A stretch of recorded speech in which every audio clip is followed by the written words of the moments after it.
gave them back. Oh, fantastic. I learned during this lockdown, I learned these are the new things I learned, ma'am. Yeah, we've all learned so many different things. Yes, yes, ma'am. First, when I was using Zoom, it was so terrible. ಹೇಳ್ತಾ ಇದೆಯಾ I ನಿಮ್ಗೆ? was so scared, but now I think we are all comfortable. Yes, yes, ma'am. See, he has given it live. He can hear us talking. Yes, Yeah. yes, yes, ma'am. Please. ಆಯ್ತಾಯ್ತು ಹೇಳಿದೆ. Sir, I have sent you the picture. Yes, yes. Rama, Yes, we are live. picture is up. I have put it. We are live. ಹೇಳ್ತಾ ಇದೆಯಾ ನಿಮ್ಗೆ? Scared, but now I think we are all comfortable. We are live. We are live on YouTube. Yes. Hello everyone. We are. Yes, We sir. should And start. We should webinar, start. brochure, I put it in the group. Webinar brochure. Right. Sir, I have sent you the picture. That, sir, we still have about 4 minutes live. to 3 o'clock. So, should we We are live. start? We are live on YouTube. Yes. Hello everyone. We are. Yes, We sir. should And start. We should start. brochure, I put it in the group. Webinar brochure. Right. Hello, everybody. We are about to begin the program in just a few minutes' time. 3 o'clock. So, should we Let us start. Warm afternoon and welcome to the national webinar on Limitless Arena of Research in Language under Paramash scheme organized by Research Committee St. Agnes College Autonomous Mangaluru. On behalf of St. Agnes College Autonomous, I would like to thank all the participants who have registered for this webinar. So let's start the program. I request Dr. R. Nagesh, Associate Professor and Department Head of Hindi and convener of the webinar, to seek God's blessings and welcome the gathering. Thank you, Ms. Dolan Banerjee.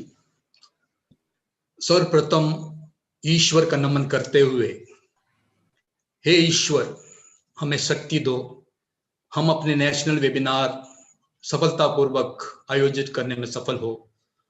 आपका आशीर्वाद हमारे साथ बना रहे। आपका आशीर्वाद के साथ आज ये वेबिनार का श्री गणेश करना चाहते हैं। आमीन। जय हो। Hi, very good afternoon to all who have joined us for the national webinar hosted by the Research Committee of St. Agnes College, Mangaluru. We are extremely delighted to have with us Dr. Chimki Viswas, the resource speaker of today's webinar. A warm welcome to you, madam. Cordial welcome to all the participants who are here to attend the virtual session from all over India and abroad. So we can call it is an international webinar.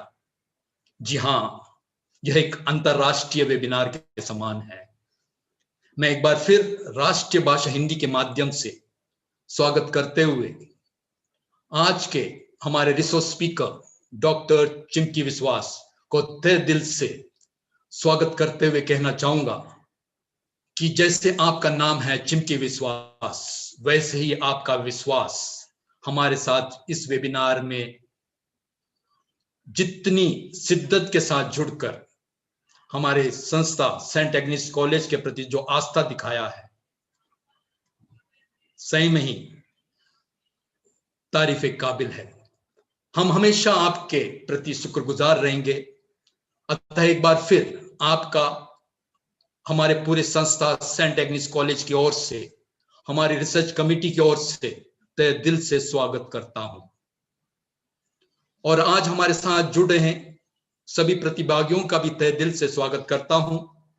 हमारे इस webinar में कुल 1124 registration प्राप्त हुए हैं। 1124 registration received, response भी received. उम्मीद करता हूं सभी हमारे साथ जुड़कर इस वेबिनार का लाभ उठाएंगे। अंत में एक बार फिर सेंट एग्नेस कॉलेज की ओर से आप सबका हाथ जोड़कर सुस्वागत करता हूं। Now I request doctor Nancy Vas, associate professor, department of secretarial practice, and the convener of the resource committee to introduce our resource speaker. Over to Dr. Nancy Was. Thank you.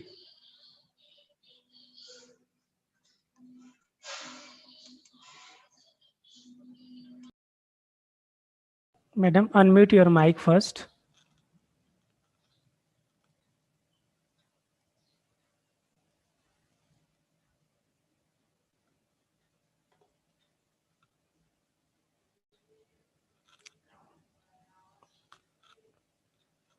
Madam, your mic is mute.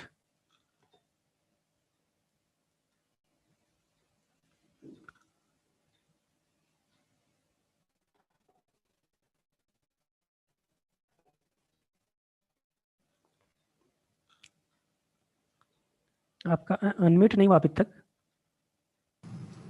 हाँ, okay. Lost the link, that's how. Very sorry. So, am I unmute now? No, you are audible, madam. I'm audible? Okay. Good evening, dear Dr. Biswas, Ramakant sir, who has come to support us in our endeavors, and my dear colleagues from various parts of the world. In the absence of our principal and vice principal, due to their prior engagements, I would like to extend on their behalf a very warm welcome to our resource person of the day, Ramakant sir, and Yes, madam, you are audible. participants present at our college YouTube virtual campus. You have become a part of our college, which is a centenarian who is just stepping into her second century of existence. On behalf of our principal, I would also like to congratulate Dr. Nagesh and Dr. Shailaja for organizing this webinar. Dr. Chimki Biswas, now coming to her achievements and what she is, I am sure many of you know it already. You will discover soon yourself what an excellent orator she is. She is an experienced, high-octane English language professional with specialization in a number of areas. As a teacher trainer, curriculum development, English language test material development, business communication, organizational behavior, etc., etc. Very impressive indeed.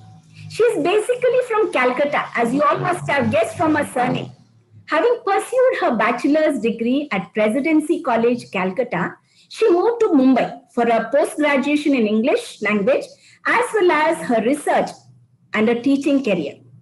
She began her teaching innings at Garware Institute of Career Education and Development, University of Mumbai from 2000 for 2 years as a visiting lecturer, followed by a full-time teaching position for the next 2 years at Kohinoor Carleton Business School, Kandala, affiliated to Carleton University, Canada since 2004. That is, since 2004, she has been an assistant professor at Tadomal Shahani Engineering College, affiliated to the University of Mumbai. In addition, Dr. Biswas has been a visiting professor at Tata Institute of Social Sciences, Mumbai for 4 years from 2010, and also at the Department of English and Department of Distance Education, University of Mumbai from 2006 to 2012. These positions seems to have endowed her with many language skills that she possesses.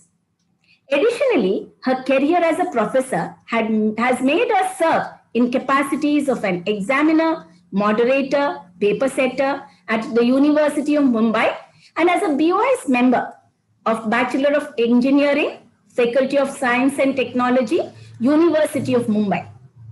She is an ELT trainer and resource person. Oxford University Press India since 2009, in which capacity she has trained the All India sales staff from Oxford University Press in communication skills and sales techniques. She has been a trainer, a mentor for Oxford Sales Academy, United Kingdom from 2014 to 2015. Now, a small peek into her achievements. First of all, she has been awarded the Professor Manuel F. Colasso Memorial Award Scholarship for the year 2002 for acquiring the highest marks in MA with teaching of English as second language as a specialization. She was awarded adjunct professorship of Sprott School of Business at the Carleton University, Ottawa, Canada. She has been the secretary of English Language Teaching Circle, Mumbai, and was responsible for arranging and conducting yearly ELT workshops and seminars in that capacity. She is a certified BEC higher level from University of Cambridge. She is a certified trainer for CAT and GMAT from IMS India. Now coming to the most relevant for today among a profile, her career as a researcher began with a PhD on the topic development of an oral skill program focusing on rhetorical abilities and fluency activities through task-based teaching. That was the topic. Hers was a horizontal quantitative study that analyzed current trends and practices in communicative language teaching at the University of Mumbai. She has published a paper entitled Assuring the Marginalized into the Mainstream through Task-Based Language Teaching in the Newman International Journal of Multidisciplinary Studies. And she has 4 other publications in the conference proceedings, both national and international. Now that I've given you a brief profile, I'm sure all of us agree that we have the right person to deal with our topic of the webinar today. Madam, we are very grateful to you for accepting our invitation and putting up with us with all the inconveniences. Thank you for being with us all through. I want to tell you that though I'm not a language professional, but I have a commerce background, but I'm very keen to hear your presentation as I believe in multidisciplinary research.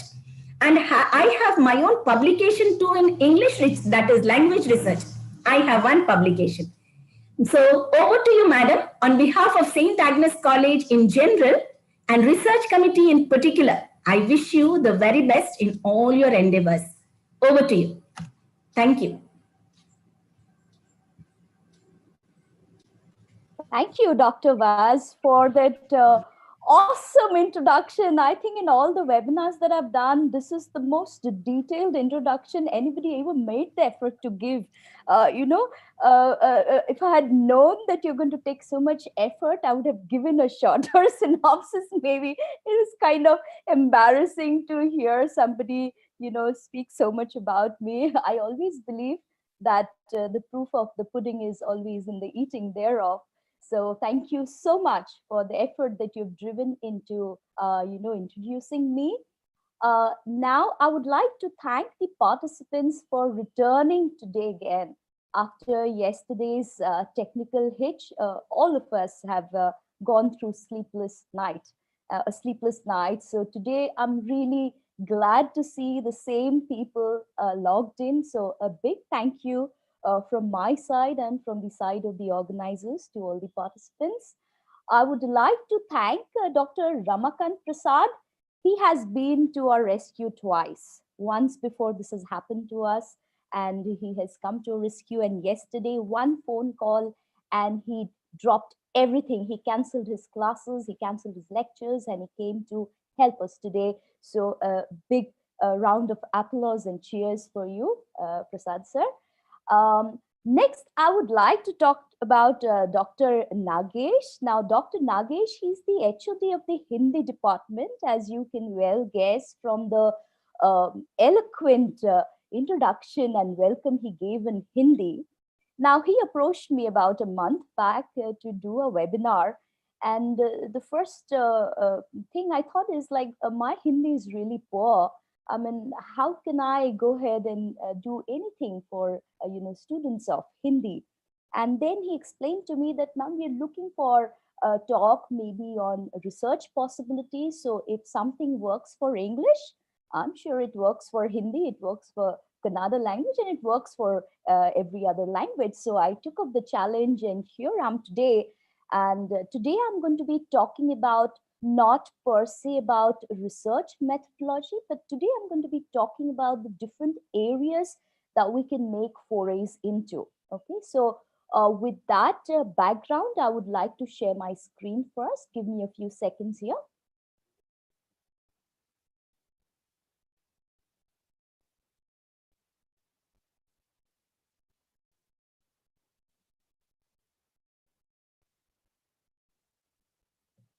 Ramakant sir, is my screen visible? I'll go ahead only when you give me the thumbs up. Yes, ma'am, your screen is visible and I Okay. off your camera. And yeah, please switch off my camera too. I'll be Right. happy with that. Okay, thank you.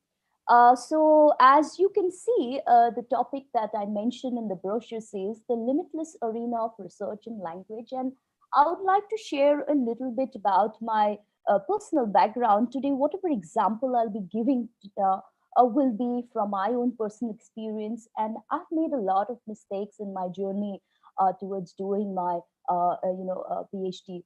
So I would like to share the same thing so that people who are interested in publishing research papers or doing their own thesis might be able to get a few hints from what I've done and not repeat those.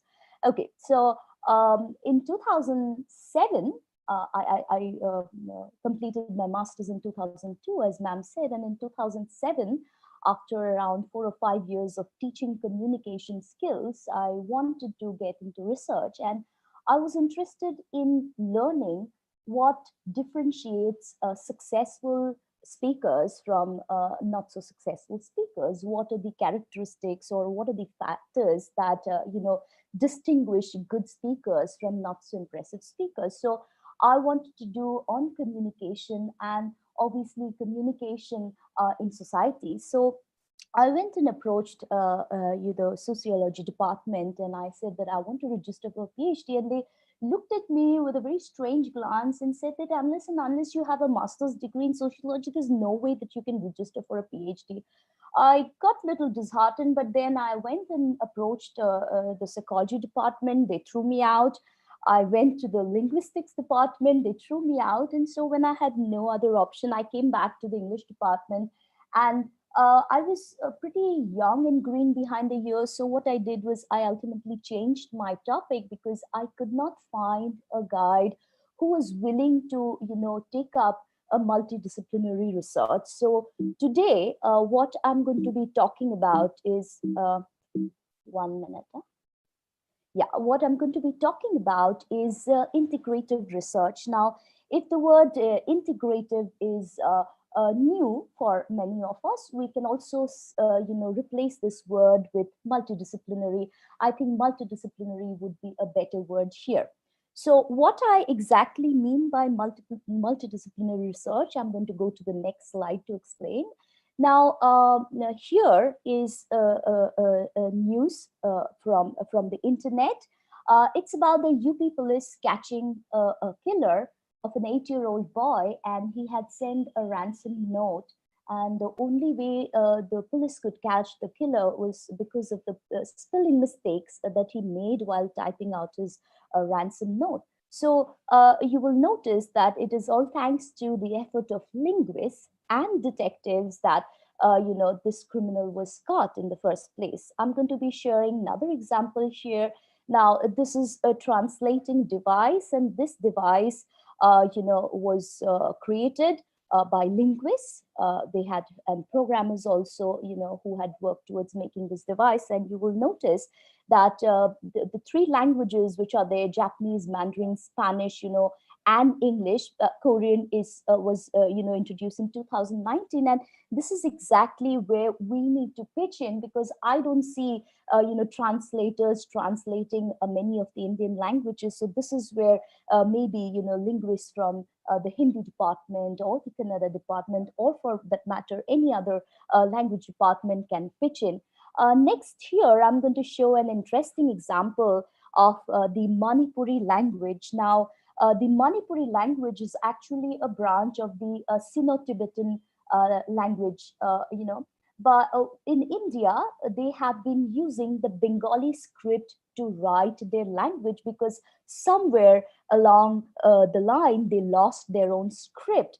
And the Bengali script has certain sounds which is not required by the Manipuris to write their language.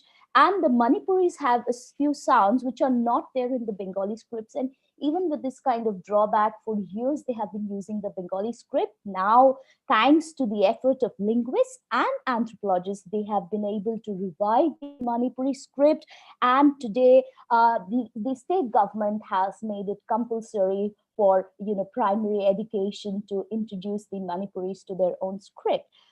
Next, I would like to show you this feature of Gmail. Now, when you go to Gmail with the recent updates, you will notice that when you're typing in, Gmail prompts you with the following words to complete your sentence, and most of the time, these words are so bang on target that you just swipe and you are able to finish that sentence without having to type those many words. So this is a feature which was possible only because of linguists working with statisticians. Now, why would we need statisticians?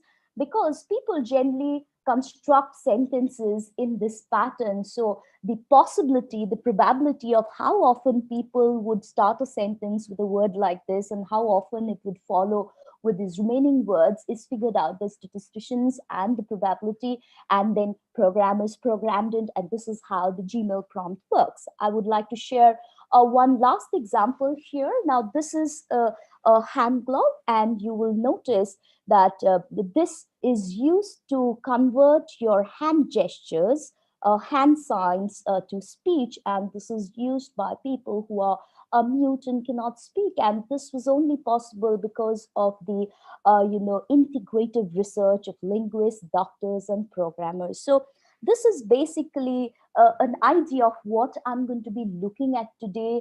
Most of us, when we are researching language, we're stumped when it comes to finding out newer areas of research, because mostly we are looking at theoretical research. The moment we diversify into different areas, then the arena is actually limitless. So let me go to the next slide. The next slide, I'm going to be talking about what I plan to do with this webinar today.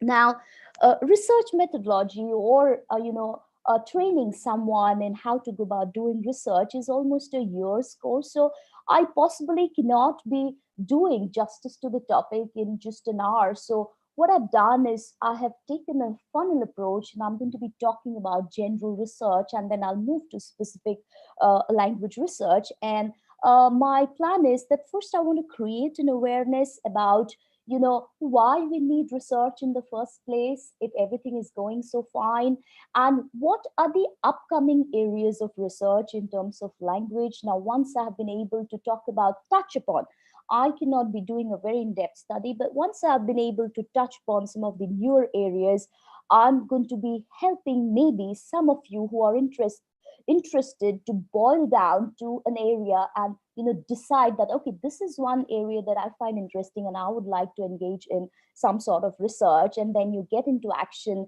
and what you get will be your research. So my purpose is basically to get you interested into doing research in language. So I have divided my session today into 6 parts. The first part, I'll be talking about why do we need research in the first place? And secondly, why do we need research in language specifically? Third thing I'm going to be talking about, there are different types of research, and research has different purposes. The goal of different type of research is different. So I want to take you through some of the basic purposes, and then I would like to help you figure out for yourself which kind of research you should be undertaking, what will make sense for you. Because today I have a mixed audience. I have school teachers, I have a master's degree student, I have students who are already registered for their PhDs, and also have people who are college professors. So your purpose of undertaking research would be different, so you have to decide which one makes sense for you. Next, I'm going to be talking about the few upcoming areas of research in language, And next, I'll be talking about a few words of advice while you engage in research in language. I was talking about some of the mistakes that I did, and it took me a whole lot of time to finish my PhD because I pretty much went into research without having any idea about it. So I would not like other people to suffer the same thing. So if I'm going to the first aspect of my webinar today, what I'm going to be talking about, what is the need for research? Now, research, most of the time, when we hear the word, it brings to our mind the word headache. We generally don't want to get into research until and unless there is a strong motivation. Maybe the motivation would be to get a better job or maybe a better salary. So these are some of the only reasons why people get into research. But I feel that research can be looked at it in a very different way, that if you're the kind of person who sees a problem in front of you and you have a dying urge to solve that problem, to find a solution to that problem, then you are already a researcher. You already have the spirit of a researcher. You really don't need to publish a lot of papers in a journal in order to call yourself a researcher. For example, as a teacher of language, maybe in the school level, you want to teach phonetics to your students. And for that, you look at 5 or 6 different books and you settle down on one particular author because you feel that this person has explained the concept in a very simple way. So when you look at 6 different options and you narrow down on one particular one, what you're basically doing is research. So let us not think about research, in terms of, how long and how complicated it is. The magnitude of a research is really decided by how useful that research is. It might take you maybe a week to do a research, but the application and the usefulness of that research might be a long term. So next, I'm going to be talking about what are the problems that research can solve. Obviously, people will not do research until and unless there's a purpose to it. So as I see it, the first thing research does is it fills in gaps in our knowledge. I'll be giving example from all walks of life because here I'm talking about research in general. So initially when COVID happened, researchers told us that it is spread through contact. But now recent research tells us that, oh, it's worse than what we thought. It is right now airborne. So, just wearing mask and wearing gloves might not be helping us. So this is, where there is gaps in our knowledge and, research is filling in those gaps. Next, I'm going to be talking about improving poor practices. So let me give an example.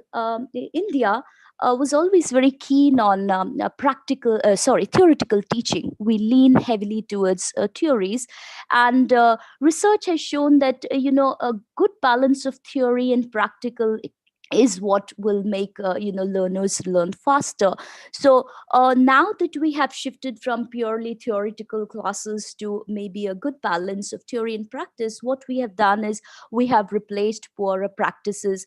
I would also give one more example. My father used to tell that they were taught English in a way where it was dependent on rote learning, as in the teacher would read out sentences and the students would repeat the sentences, and in case they repeated it wrong, the teacher would hit them with a cane. So they believed in the behavioral theory of learning a language, but research has shown us that it's a poor practice.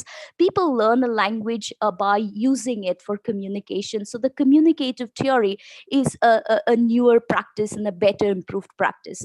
Going to the next one, I'm going to be talking about optimization. So we have understood the importance of practical sessions along with theory, but what works for maybe a classroom in the US will not work for India. An American teacher might have maybe 10 or 15 students in the classroom. For her to conduct any practical activity, to conduct a game, to conduct a task-based activity is not very difficult. But the same thing cannot be done in India, because in India we have maybe 60 to 70 students in each classroom. And how a teacher modifies a practical session so that it can be done by all the 60 students is optimization. So India is very famous for the word jugaad, and I really like it that we always find a way out of the problem and to do something in the best possible way. And this is another word for optimization. Bringing in innovation. We have already moved from poorer farming practices to newer farming practices, but even with newer farming practices, the yield that we get is not enough to feed the population. So, innovation has moved to genetically modified food. So now we are getting larger quantities of food, maybe not so tasty, but better quality of food. So this is known as bringing innovation. When I'm talking about my students, I see nowadays that my students have stopped using, notebooks. They use pads, iPads, or tabs to take down their notes. And this is actually innovation because it is helping us go green. Coming to the next point is keeping pace with change.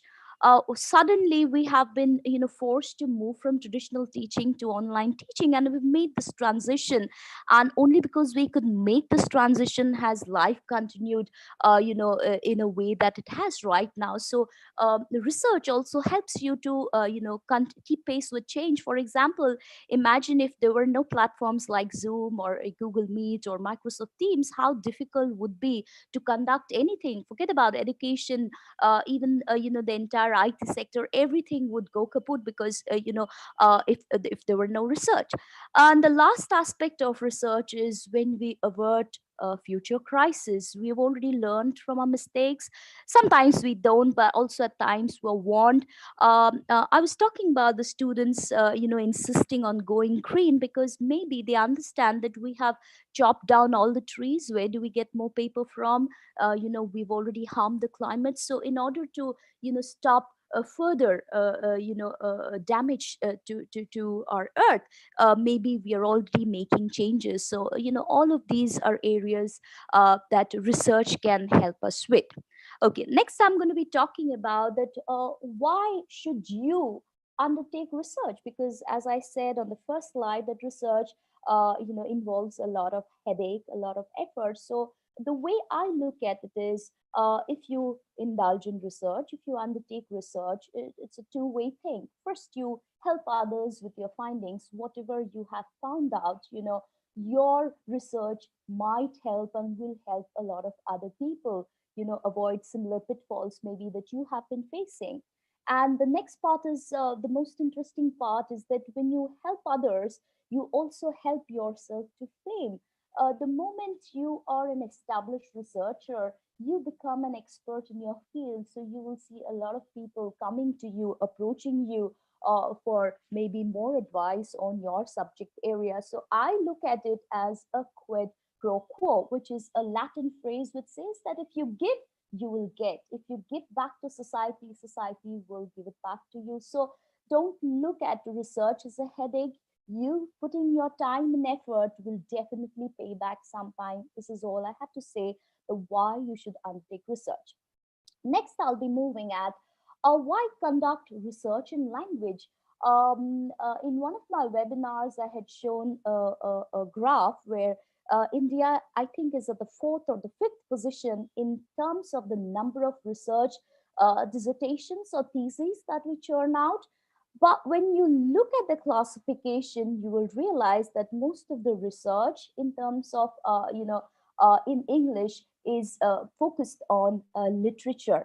Now, let us talk about language. When we're talking about language, a language is a very practical aspect of living. Everything that you do in life is because of language, whether you, go out shopping, you communicate with your maid, you teach in the classroom, you apply for a job, you go for an interview, and even a doctor who is maybe operating in the operation theater, he needs to communicate with the other doctors and the teachers. So everything is basically focused on language. So it helps us to do research on language, because at the end of the day, language is a source of our living. Next is, I'm going to be talking about how only a few Indians do research in language. Now, this I was trying to sit and think that why is it so that there is so less focus on language research is because in India, most of the universities do not have or do not offer a course in language or language teaching or language learning. They have courses in English literature, they have courses in pure linguistics, but there is nothing in terms of language. So as such, when there are no courses offered, people are not enrolling. And then because you have been brought up on a diet of a lot of theoretical knowledge, we lean more towards a literature review kind of research, because again, people from the humanities side, we are not very strong with a mathematical intelligence. So the moment we think of research and empirical research, statistical analysis, we feel so scared. We feel like, okay, forget it, let me stick to literature. So maybe these are some of the reasons why only a few people in India do research in language. And because there are only few people, it's a relatively unexplored, uncharted territory. Now, when something is unexplored, that is exactly the place where you need to pitch in your research, because you have so many avenues that you can pursue in terms of research in language. Now, when I'm talking about research in language, it also gives you the scope for recognition. In literature, you will find that there are so many guides, there are so many people, there are so many experts. But I will give you an example of myself. Since the lockdown, when I've started doing webinars, I've realized that a lot of people have started approaching me, for some kind of guidance on research in language.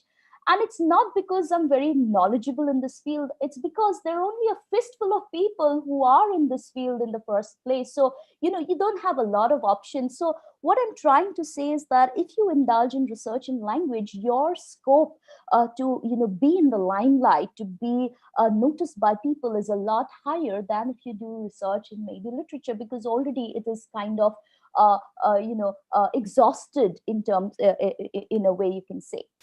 Next, I'm going to be talking about that, research in language will make a real difference. I have shown you how you are using devices every day, how you're using Siri, or, you're using, your other smart devices, and how language is at the pivotal point of everything. So it makes a real difference when you're doing research in language. And I think this is, what I can say to convince you that this is a really interesting area that maybe you can delve into.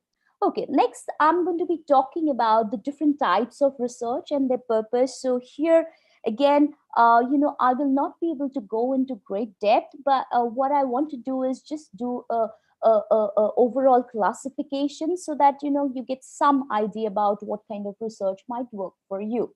So when I'm talking about the basic classification of research, the first kind of research that people are willing to undertake is the descriptive kind of research. Now, in descriptive research, what you do is you just take a random sample of people and you study them. What do? You observe their behavior and you study them. Now, you will notice that I have said that it is non-comparative, which means that I'm not comparing the behavior of one group of people with another group of people. I'm just studying the behavior of a random group of people. So it is non-comparative and it is observational because I am not doing anything to them. I'm not interfering with their behavior. I am just, observing them, and I'm going to describe my observation. So when we are talking about descriptive research, it establishes the behavior, thoughts, and feelings of a group of people.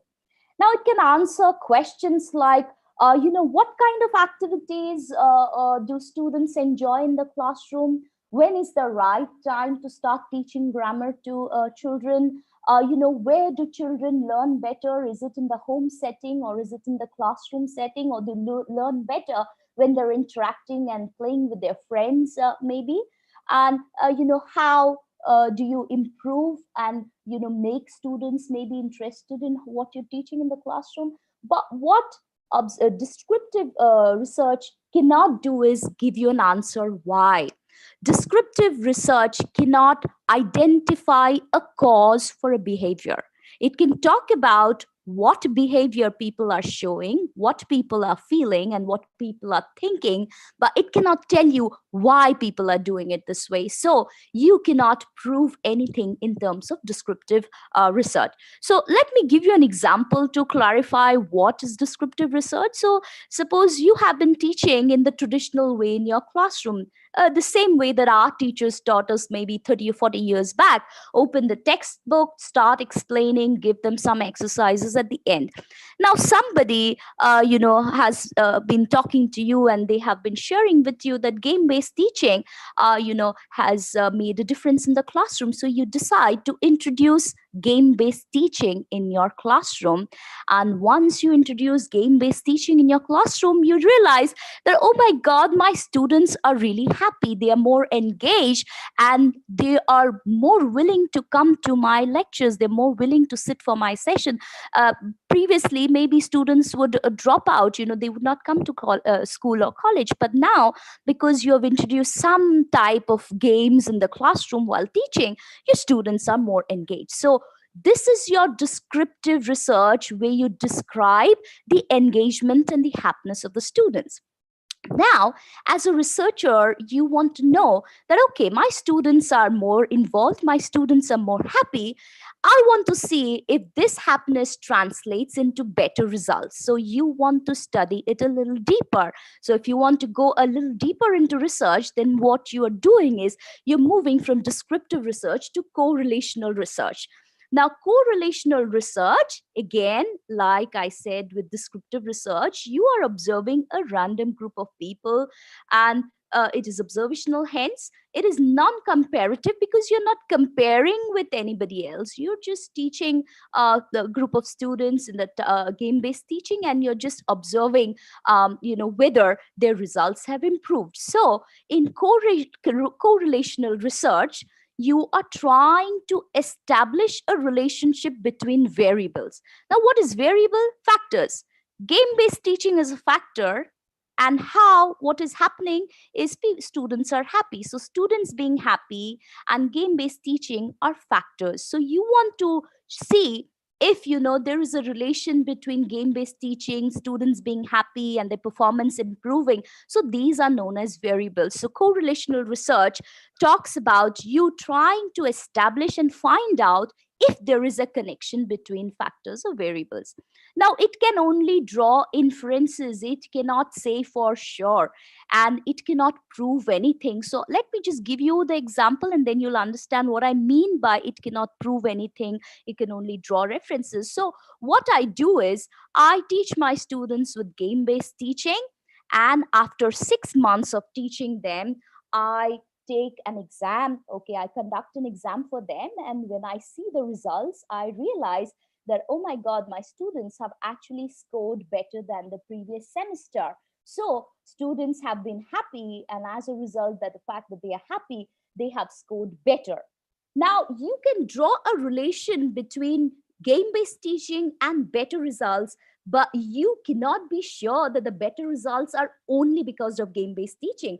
For example, you are teaching them online, so students have not been traveling to school, so they have a lot of time to devote to studies. Maybe the better results is because of the extra time that they have, which they would otherwise spend in traveling to school and colleges. So you want to eliminate all other possibilities, and you want to prove that it is because of game-based teaching that students have done better results. So in that case, what you have to do, you have to move into experimental research, because that's the only way you can mathematically or empirically prove a claim. Okay, so in experimental research, what happens is that you have a group of people, and you pick them and check their performance against another group. So that's why it is known as comparative research. That means you have your experiment group, you do something to these people, and you don't do the same thing to the other group of people. So these people are known as the control group, whom you don't do anything with, and these are the experimental group of people. Now, it is interventional. What does interventional mean? It means that I am deliberately teaching the experiment group in game-based teaching, but I'm deliberately not teaching the control group in game-based teaching. So I am doing some sort of manipulation. I'm manipulating something that I'm testing. So hence it is known as interventional. Now, when you're talking about experimental research identifies the cause and effect, which means it says that game-based teaching is the cause, and because of game-based teaching, the results have improved. And this, you can do it in a statistical or mathematical way so that there is no doubt. So let me explain in terms of diagram how this happens. So I teach game-based teaching in section A, which is my experimental group. But in section B, which is my control group, I continue teaching in the traditional way that I was to do before. After teaching for 6 months, I conduct an exam and I find that group A, whom I was teaching on game-based teaching, they have performed and their results are better than the previous semester. However, the results for group B, where I'm still teaching in the traditional way, there is no significant change in the results. So now I'm in a better position to say that only because of game-based teaching, the results have improved, because all other factors are same. I am teaching them online. Both the groups, I'm teaching them online. But the only difference is here I'm teaching them with game-based teaching. Here I'm not teaching them. So obviously, game-based teaching is the cause that made the students perform better. So this is known as experimental research. So when I'm talking about descriptive research, it just describes your observation. When I'm talking about correlational research, it establishes a connection, but it cannot prove a connection. Whereas I'm talking about experimental research, it proves a definitive connection mathematically.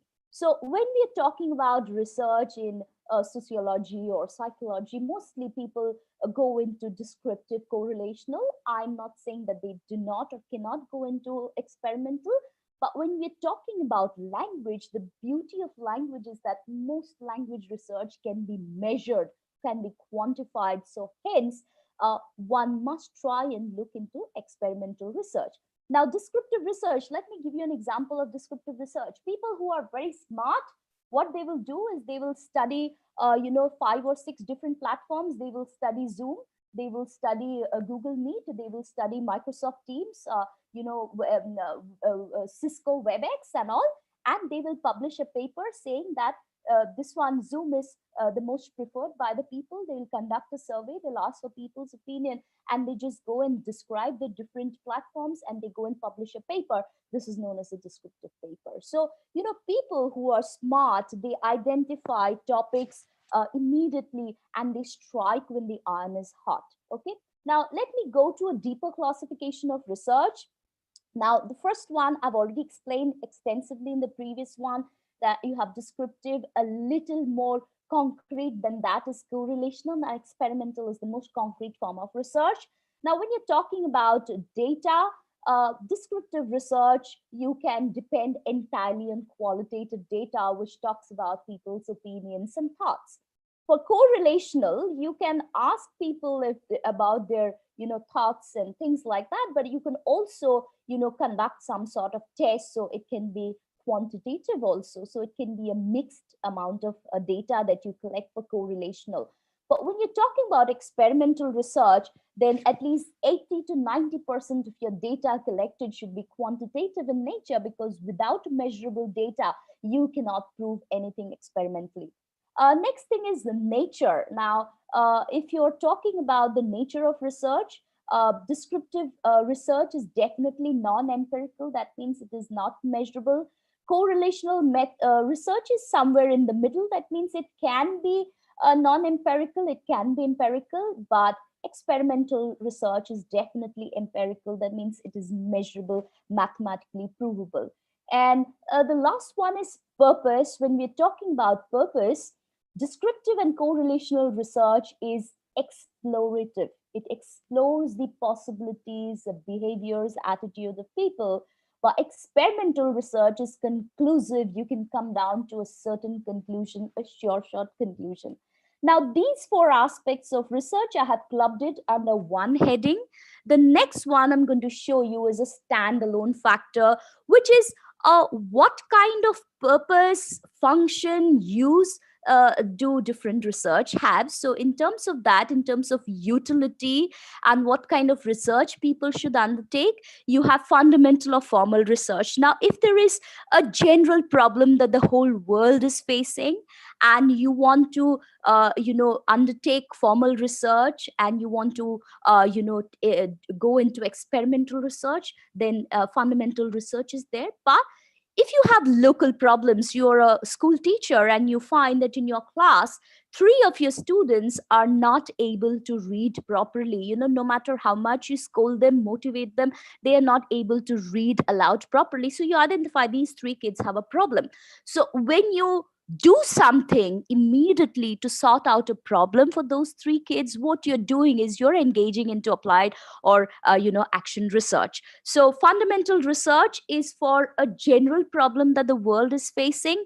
Applied or action research is for an immediate problem that is right under your nose and you're trying to find a solution to it. About these two, I will explain in more detail in the next slide, but before that, I'll go to another aspect of research, is the time and depth required to do a study. So you have a longitudinal study and you have a cross-sectional study. In the next slide, I'm going to show you the difference between longitudinal and cross-sectional. So here, I want to study how a child acquires the mother tongue. So I start observing the child from the time he was born, and from the time after 5 years, 10 years, and I continue studying the same child for the next 16 to 18 years.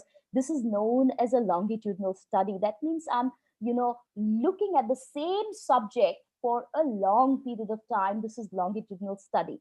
Now, because longitudinal study expects you to keep on observing your subject, you cannot have multiple subjects. For example, it is not possible for a researcher to observe 100 people at the same time for the next 3 years. So what you do is you cut it down to maybe 2 or 3 people, or at the most. I have seen very good linguists researching with their own child. From the time that they were born, they have started recording and documenting their child's progress. So this is known as a longitudinal study.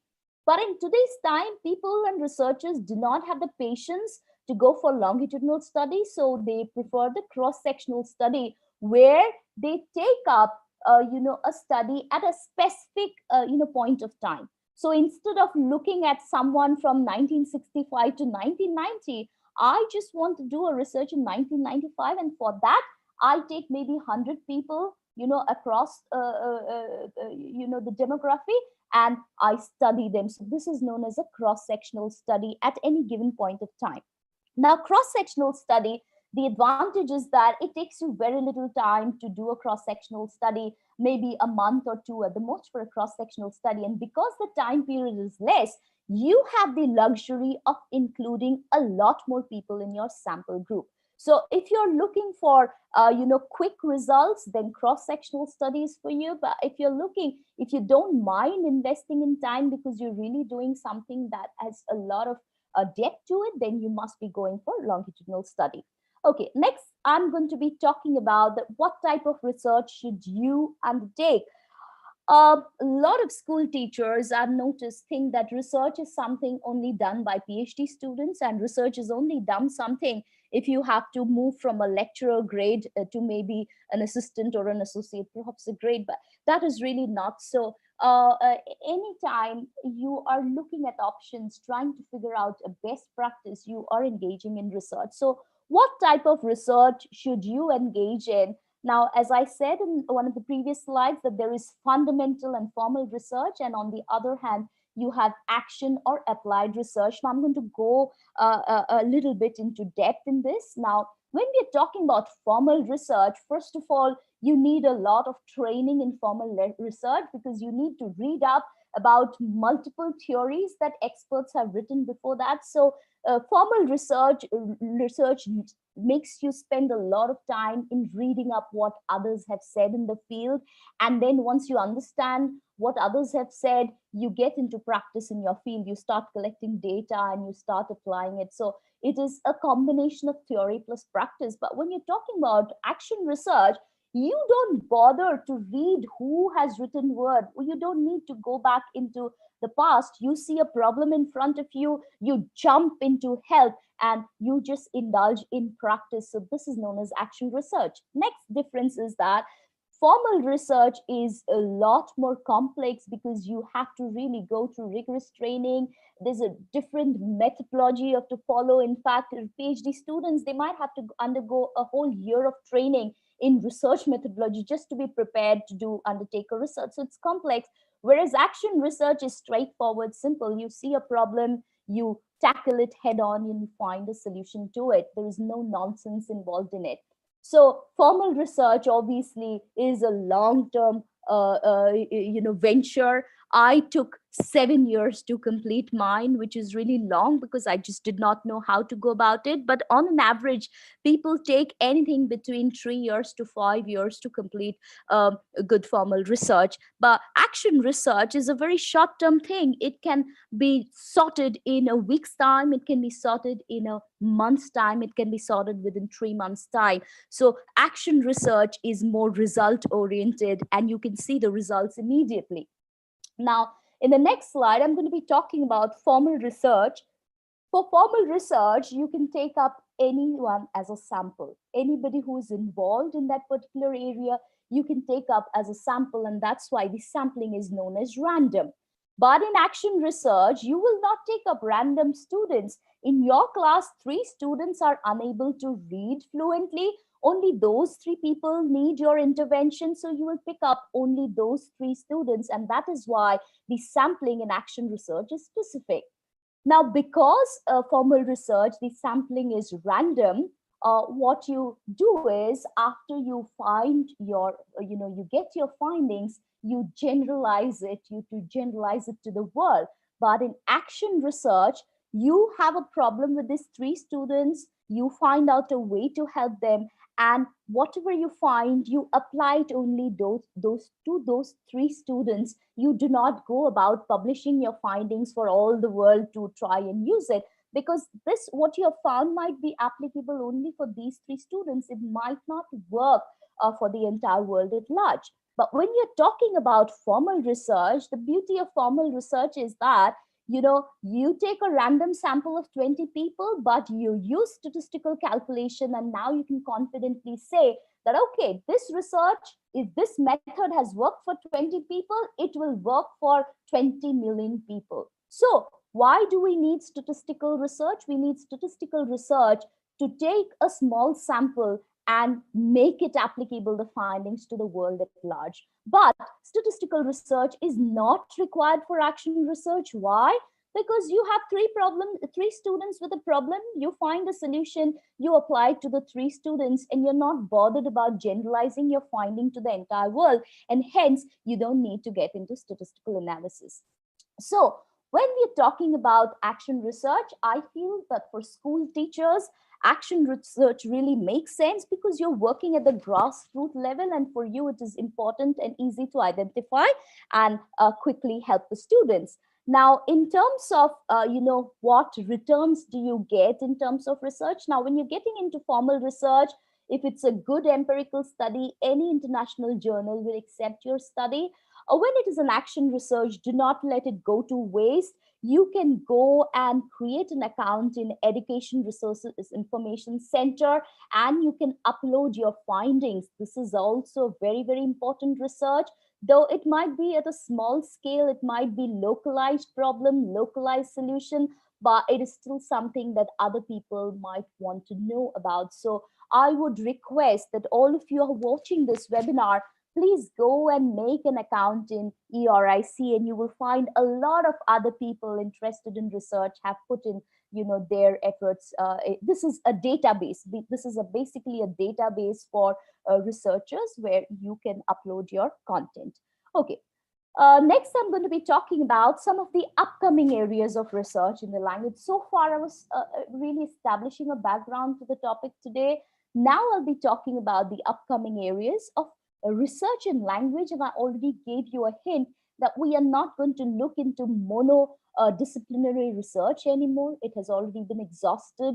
we are going to look into multidisciplinary research. So I'm first going to talk about what makes a language. Now, when I was in my master's, degree during that time, there were so many terms like semantics, morphology, lexicon, vocabulary. I would be very, very confused. And I realized that we are unable to cut down things to a simpler level, and it would help people to have a very basic understanding of these things. So I have classified language in three ways. The first one is the form of the language. Now, in terms of form, the formal structure, you have the sound of the language. So if I make a sound like p, b, d, d, these are the sounds, the units of the language, and then you put them together and you're able to form a word. Now, after you have the sound of the language, next comes the word structure. You're not only putting together sound, but you also have a logic to it. For example, the dog sound is a singular, but if I just add a s, morpheme ending or suffix, you can say, a simple s ending to a dog will change the dog to dogs and will make it a plural. I want to I want to convert the verb jump to jumped. I just add the ed form. So these are basically rules, and this is known as morphology, how a word is formed and what is the logic behind the formation of word. So sound of the language is phonetics, okay? Phonemes and phonetics, and word structure is morphology. Then we have the sentence structure. What part of speech will come in which part of the sentence, how is it structured? This is your syntax, and then this entire thing is the form of the language, the building blocks of the language, the sound, the word structure, and the sentence structure. The next part of language is meaning. Obviously, if you have sounds and if you have words, we apply arbitrary meanings to every sound that we make, every word that we pronounce. Now, in terms of meaning, it is nothing but vocabularies. People call it semantics. It's a difficult word. I prefer to call it simple meaning, vocabulary, word list. Now, when you're talking about words, words are of two kinds. Content word. For example, if I say the word lion, you can immediately understand that I mean that particular creature in the forest.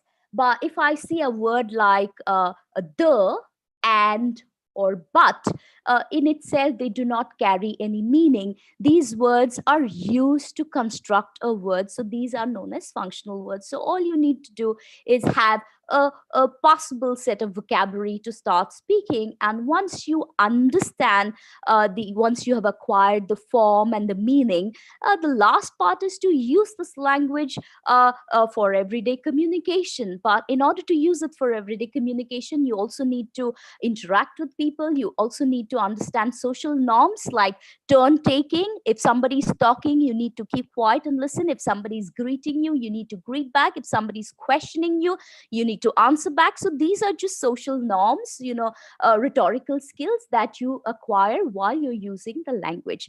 Okay, now in the next slide, I'm going to be talking about linguistics. Now, the word linguistics sounds so fantastic. Somebody asking me, and I would say, okay, I teach language, but then I thought that I'm also studying language. So what stops me from calling myself a linguist? So even though it's a more fancier word, it can be applied to anybody who studies a language from a scientific point of view. So when we're talking about linguistics, linguistics are divided into two. It's divided into two types of studies. One is theoretical linguistics, what I covered in the previous slide. That means the form of the language and the meaning of the language. So it has your phonology, it has morphology, syntax, it has semantics, that means the meaning, it has pragmatics, how do you use it? But when you're looking at the other aspect of linguistic studies, it is applied linguistics. And this is where our interest lies, because a lot of research has already happened in this area. It's a static area. You cannot possibly add anything more to whatever is already been found out in this area. So if you're looking for areas of research, then theoretical linguistics is definitely not it. You have to move into applied linguistics. Now, what is applied linguistics? your knowledge of language and how you apply it to different fields of living. So under applied linguistics, you have psycholinguistics, it is social linguistics, ethnolinguistics, historical linguistics, clinical linguistics, forensic linguistics, and you have computational linguistics. And I have highlighted the last 3 out of the 7 in red because a lot of research has already happened in the first 4, but we still are researching and we have a lot of scope in the remaining 3 at the bottom, that is clinical research, forensic research, and computational research. And I have already given you a sneak peek about what kind of research is happening in these areas. Now, when you're talking about the theoretical linguistics, it's a micro level. That means you're looking at the word level, you're looking at the sentence level, and you're looking at use in isolation. So this is at a micro level. But when you're talking about applied linguistics, you're looking at a broader field, and hence it is at a macro level.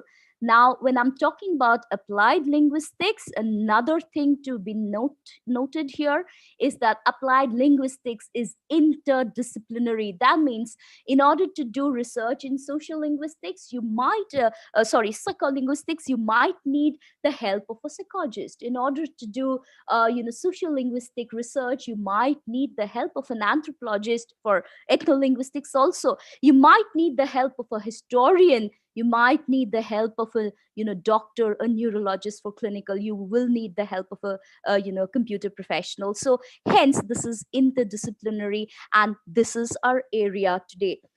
But I want to show you the relation of these areas of applied linguistics, and how they're interrelated. They are not standalone areas of research or study. So I have made the diagrammatic representation here. This is a Venn diagram.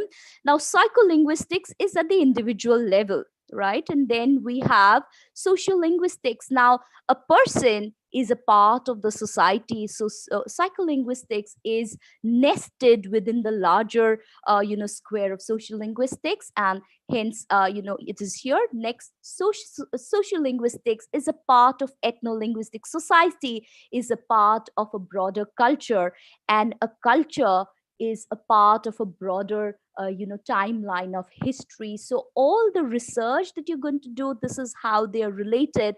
That within historical linguistics is ethnolinguistics, within ethnolinguistics is social, and at the very center of it is the individual learner and how they process language. Now, what about the 3 new upcoming areas that I was talking about? Now, in terms of clinical linguistics, it deals with the brain, it deals with the disabilities, so it is to do with psycholinguistics. But when I'm talking about forensic linguistics or computational linguistics, it has the individual aspect to it. It also has the social aspect to it. And hence, I have put it somewhere in between social linguistics and psycholinguistics.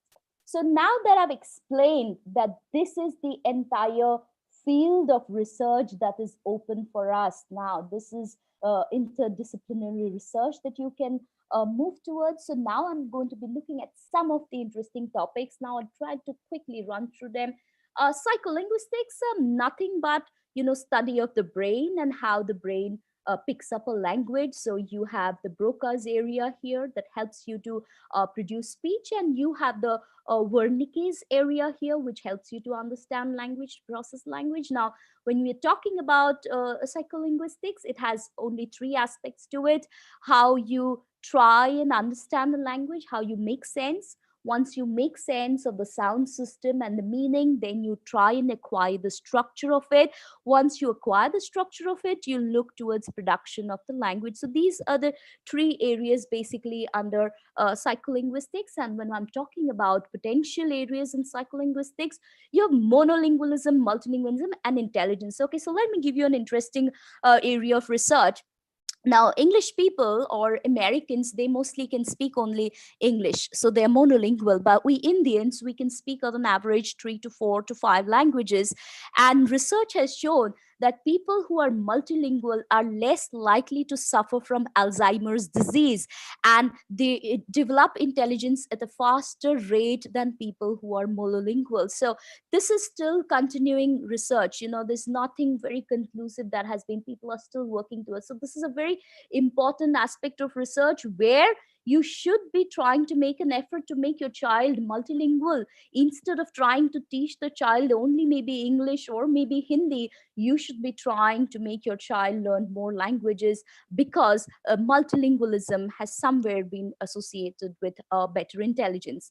Next is call versus traditional language learning. Computer assisted language learning is call. Nowadays, I see my nephew and all, they've picked up English from the cartoon series that they see on TV, and my nephew can speak exactly in the intonation that he hears on TV. Now that is also a sort of computer assisted, maybe it's on TV, but computer assisted learning is also pretty similar.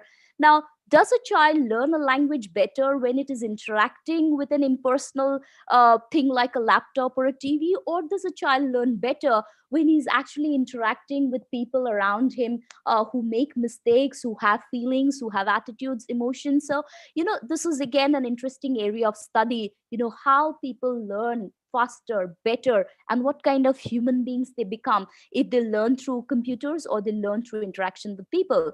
Next is mother tongue versus immersion for teaching a foreign language.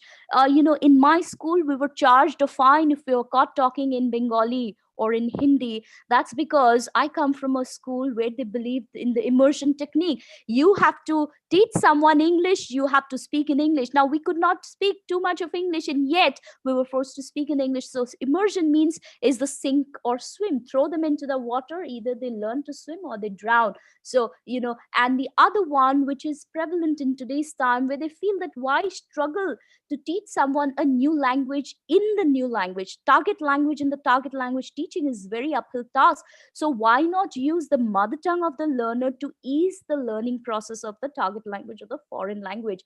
Very important areas of research. Learning styles. We have different types of learners. Some people learn better by observing, by somebody gives me a written recipe, I cannot follow, but if I watch it on YouTube channel, I can follow it better because I'm a visual learner. Okay. Next is you have read and write learners, you have kinesthetic learner. Somebody might not learn from YouTube just by looking at somebody else cook. They have to cook themselves and then they will pick up something better. Kinesthetically, they have to involve themselves to learn better. So learning material needs to sort of address the learning style. So it cannot be the same kind of learning. So when you're talking about task-based teaching activities, game, problem-based, all of them again are a part of your social linguistic research. And the next one is role of multiple intelligence and language proficiency. During our time, we just had two measures of intelligence. Either you're mathematically intelligent or you're verbally intelligent. But nowadays, we have at least 9 or 10 different types of intelligence. So how does your language learning relate to multiple intelligence? Is also a very upcoming area of research in psycholinguistics. Next, I'll be moving to social linguistics, and here is study of language in relation to how it is used in society. And when I'm talking about society, your society is made up of your friends, family, how you speak to them, what kind of gender roles are there. For example, India is more of a patriarchal society where the men are in a stronger position. But if you go to Shillong, where you have the Garos and the Khasi tribe, it's a matriarchal society. So different gender roles play a role. Religion plays a very major role in the kind of society that is formed.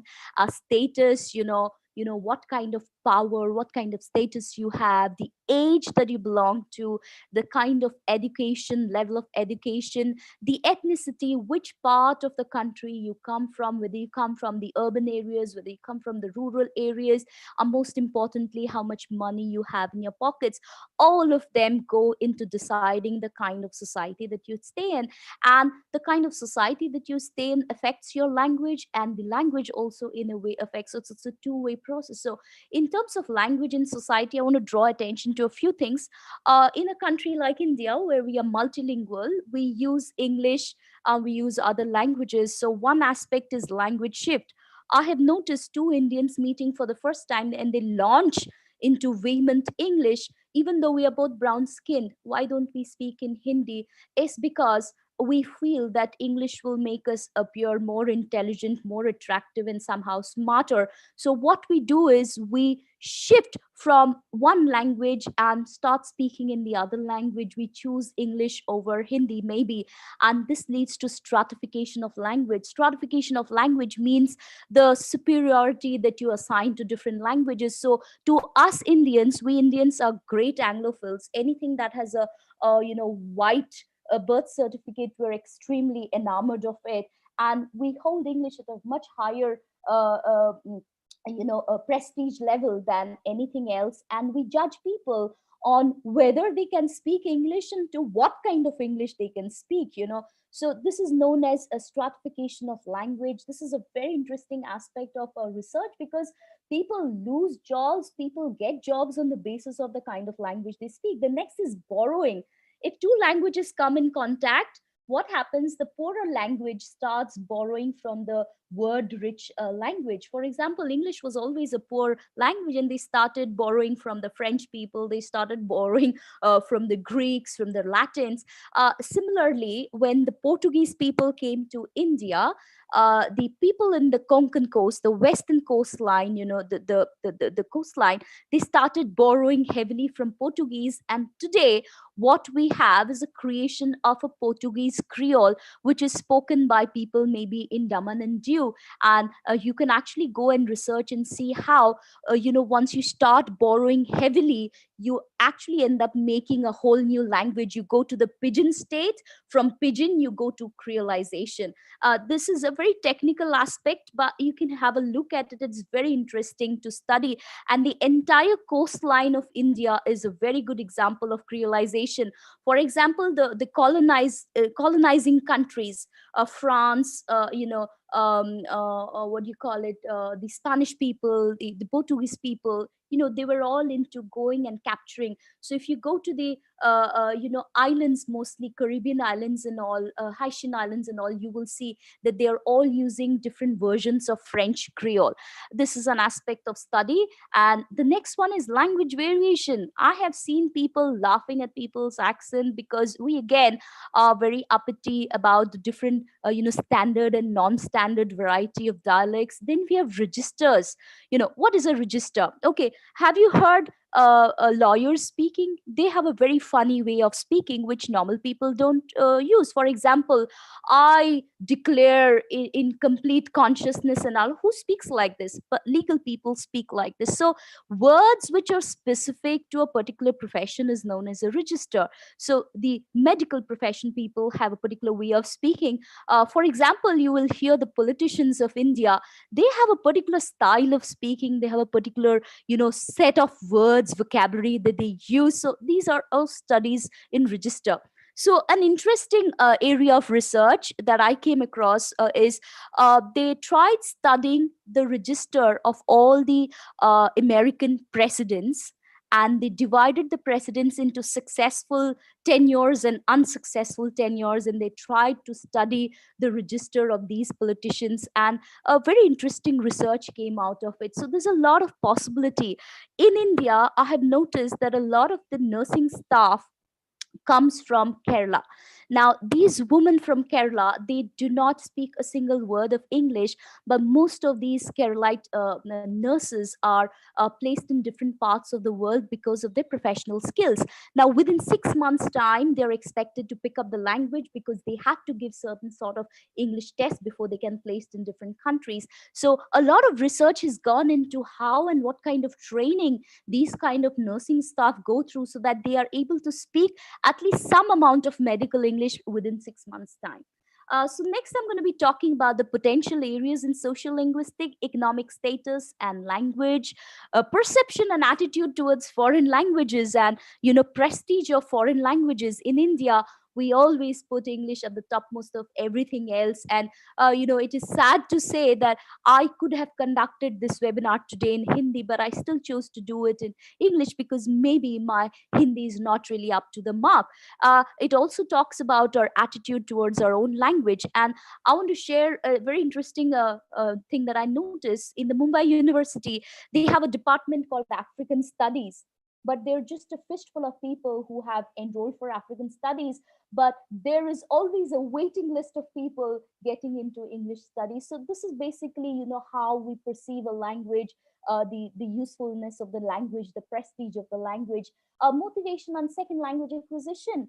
Whether you want to learn English because you love the language, or you want to learn English because you want to settle abroad, you want to get a better job, all of these are a good, area of research. Gender roles and language, how women use language and how men use language. A very simple understanding is men use a lot more abusive words when they're speaking. Women use a lot more emotional words they're speaking. So, very interesting areas. Political influence in language. With the new government, the NEP has come in, and the NEP insists that you should be using the mother tongue in the primary sections, so that the concepts are drilled in the mother tongue. So these are all political influence and how a language is a part of it. Language learning and environment, and here you see language learning and the different social and professional networks that you have. So these are some of the potential areas of research. I'll quickly move on to the next one, which is ethnolinguistics, study of language in terms of culture and how they both affect each other. So when I'm talking about culture, you have so many things. A language is a part of a culture, the communication that you use that language for, interaction, whether you're using the language for professional interaction, for just chilling out with friends, maybe. Then you have roles, you have responsibilities, the role of maybe a parent, the role of a leader. Then you have expectations. In India, we have expectation that the son will take care of the parents. We don't expect that the daughter, after marrying. So this is all a very cultural affair. Next is we have curtsies, we have customs, rituals, values. All of these come together into a melting pot to form culture. And in terms of potential areas in ethnolinguistics, you have intercultural communication. First and foremost, people are hunting for jobs abroad. Everybody wants to go and settle in Canada, get a PR, because now people have exhausted the American option. There are already too many people. Okay, people are going for studies, people are traveling. We have ample money in our pockets now at time where we can think of world travel. So all of these, a simple collaboration. For example, a filmmaker, maybe a French filmmaker wants to make a film about India. So this is a collaboration, and it involves a lot of intercultural communication, world Englishes. The British people are no more the only authority on English. The Queen's English is maybe not the only kind of accepted English. We have world Englishes. We have ethnocentricity and language. Now, this is one area that I really love. Ethnocentricity is the sense of pride in your own culture. So I have seen when Indian diplomats go outside, they opt to speak in English. We bend over backwards trying to learn the language of a foreign country. If you see Japanese ambassadors, no matter where they are, they might be going to the most powerful country in the world, but they would insist in speaking in Japanese, because I feel they have a lot of love and respect for their own culture and a lot of love and respect for their own language. So they protect what is their own. But for us, we are more keen on what the grass is on the other side. So a lot of, interesting study can happen in terms of ethnocentricity and language. Endangered languages. I was giving the example of Manipuri, how the script almost died out, they revived it. Also, I see in India that, if say a Tamilian is married to a Punjabi, I go to their house and I see that they have started speaking in English, and the child never learns either Tamil or Punjabi. And by the time 2 or 3 generations have come, both the languages have kind of died out. So, why is it that we do not, inculcate the same kind of languages that we have as a part of our legacy for the next generation? So these are all part of your, ethno-linguistic studies. Next, I'm going to historical linguistics. How over the ages language evolved, and this is very interesting. Now, there's something called a proto-language, which is the original language that people say existed. We all know the story of the Tower of Babel and how everybody started speaking in a different language because God cursed them with different tongues. But before that, apparently, there was an original language called the proto-language. Now, because of increase in population, there was scarcity of food. If there was scarcity of food, people were forced to migrate to different places. Now, once they migrated, they also faced isolation because there might be a mountain range in between. There might be a river that they have crossed. Now, once they faced isolation, they broke up into different tribes. Different tribes started using a slightly different variation in the pronunciation. So different tribes over a period of time have different dialects. Dialects got fossilized into languages. Now languages got affected by geography also. Now a friend of mine to whom I was talking about, she said, like, how can geography affect your language? So here is an example of how geography affects your language. To the English speaking community, there is only one word for snow. But to the Eskimos who live in snow 365 days a year, they have actually 50 different words for the word snow. And this is not something that I've made up. You can actually go and check online. Next is the food, kind of food that you eat also affects your language. A very interesting example is in India, we are mostly, the larger population is a Hindu population. So India is not very keen as big on beef eating. But if you go to countries where beef is a staple food, you will see that they not only use the word beef, they have actually different words for different parts of the cattle. So they have the sirloin, the tenderloin. But this is something that India is pretty much unaware of, and it is not there in our language because it's not there in our food culture. Then we have the overall culture, and as a result, what happened from proto-language, we have moved from proto-language, we have moved to almost 8,000 different languages at the latest count today. Now, in terms of how languages evolved, there are quite a few proto-languages you will see, but I could not find a picture that could encompass all the proto-languages. I have taken only the Indo-European branch and how the Indian languages, the Indo-Aryan language happened. And you can see yourself, people in the eastern zone, the Bengalis, the Orias, the Chhattisgarhi people, Bhojpuri people, the side. Then, we have, the southern zone, which has, flowered into Marathi, the Konkan languages, and a very small portion of Deccan languages. I'm a little surprised because, almost half of India speaks the Deccan languages. And, then you have the central zone here, which ended up with Hindi, Urdu, Marathi, maybe the MP side, Uttar Pradesh side. And then you have the other sides also, the northeastern side. Yes.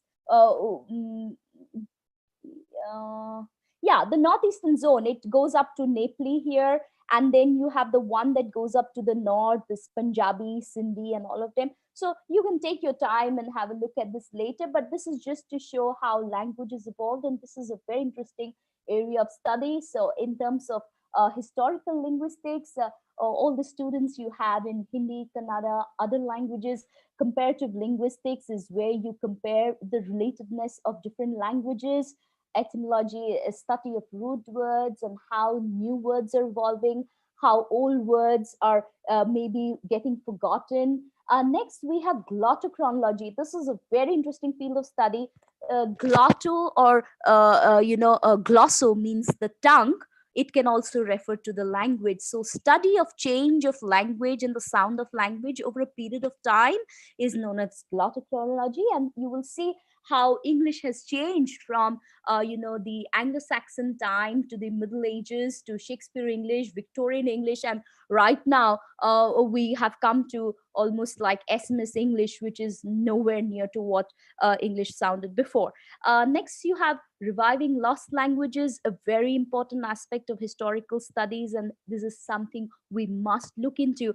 It's sad to say that India had such a strong Sanskrit and Pali culture, but today the maximum researchers in Sanskrit are residing in Germany. Germany has taken a greater ownership of Sanskrit than we as Indians have taken. Next is synchronic versus diachronic. Studying language at any given point of time, for example, language in the 21st century is synchronic studies, but if I study language and how is it evolved over ages, then it is diachronic studies. And then you have dialectology, different dialects and how the variations have come up. Next, These three areas are what I'm really interested in looking at, is the clinical linguistics. Any kind of disability, any kind of problems you face and you're unable to use a processed language is a study for clinical linguistics. And disability is divided into three, basically: reception disability. If you have problems in the outer ear and the middle ear, if your eardrum is affected and you cannot hear the sound wave system, it is a reception disability. Now, if you are looking at the next one, central disability is when your inner ear is affected. That means the nerve cells going to the brain, to the central nervous system, if they're affected and you cannot hear, this is known as a central disability. And the last one we have is the production disability, where maybe there's a problem with your vocal cords, there's a problem with your tongue, the muscles of your tongue do not move properly, or your tongue is short and thick, or you have problems in your brain and how it relates to these areas, then you have production disability. So in terms of potential areas of study, is one is speech problems, people who are unable to produce speech, known as aphasia. And you also have fluency problems, people who stutter, people who are not able to produce certain sounds. You need therapy for them. You have hearing disability therapy. We have so many devices that have come up that help people listen in better, but we can still do more improvements.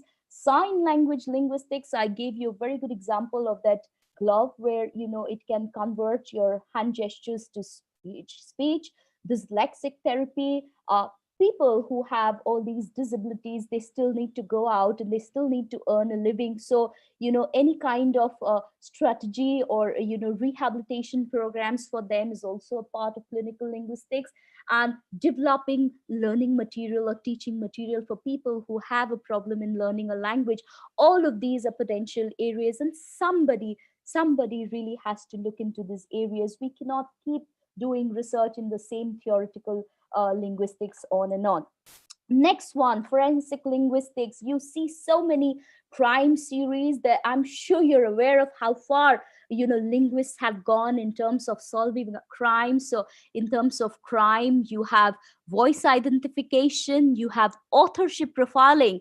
If somebody has sent in a text or a voice message, who is the possible author of this is your authorship profiling. And you also have forensic text, who possibly can have written this. This is your basic arena of forensic linguistics. And let me just show you some of the potential areas. Now, voice identification, speaker profiling. If you don't look at me and I send in a ransom note, you should be able to identify that I'm a female.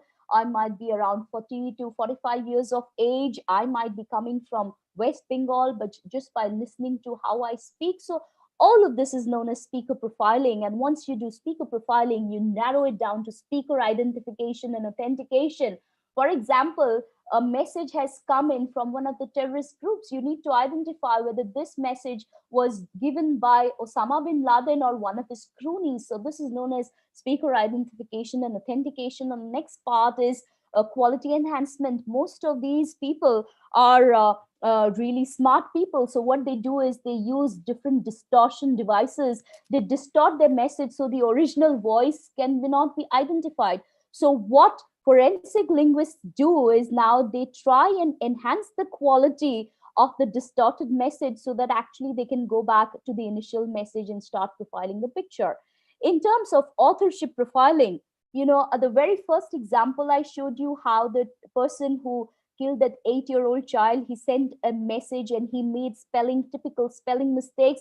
This is how he was narrowed down upon, and this was done due to the kind of language he used, the grammar or the punctuation. So this is known as authorship profiling. Authorship profiling is used a lot because nowadays a lot of texts have been recovered from different places, hiding places. So we want to know whether this letter was actually written by Shakespeare. So this can be done maybe by authorship profiling.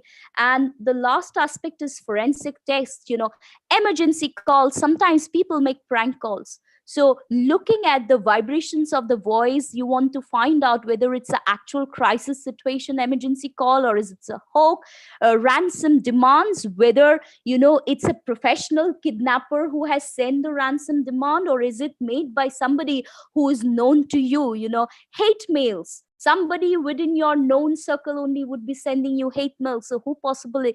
And the suicide letters is very interesting. Sometimes you murder a person and you write the suicide note on behalf of that person. So in order to find out whether the suicide note is actually genuine or is it a fake, all of these are potential areas of forensic linguistics. And people who are forensic linguists are paid a huge amounts, because their expertise is so rare that anybody is willing to pay a good amount for their expertise. So these are the areas that we need to make forays into.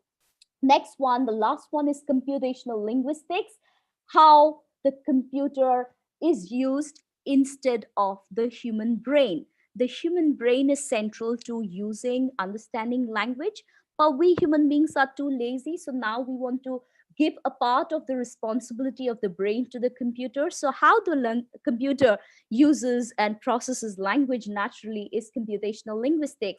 Now, language, when you're talking about computational linguistics, look at the number of people who are involved. You need a linguist, you need a programmer, you need a statistician, you need a psychologist, and you need a sociologist also. All of these people with their expertise together, they build what's known as computational linguistics. Now, when we're talking about natural language, the brain is a fantastic creation of God, where it can understand natural language. Natural language has say large vocabulary, the brain can understand.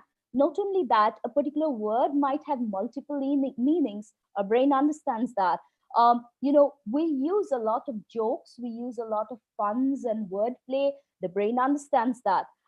We have different accents. The brain understands that. Sometimes we slur our words instead of pronouncing it clearly. The brain even understands that. And we have mispronunciations, which I keep on doing, and people keep telling me this is one word you're not pronouncing properly, but the brain still understands that. And the best part is that we use missed words all the time. My dad was famous for it. He would say, "Arey, wo leke aao," and we were supposed to understand what that wo means. So if he was sitting down to write, we would understand that maybe he's looking for the pen, because right now there's no pen in your hand. So he would say wo leke aao and would understand.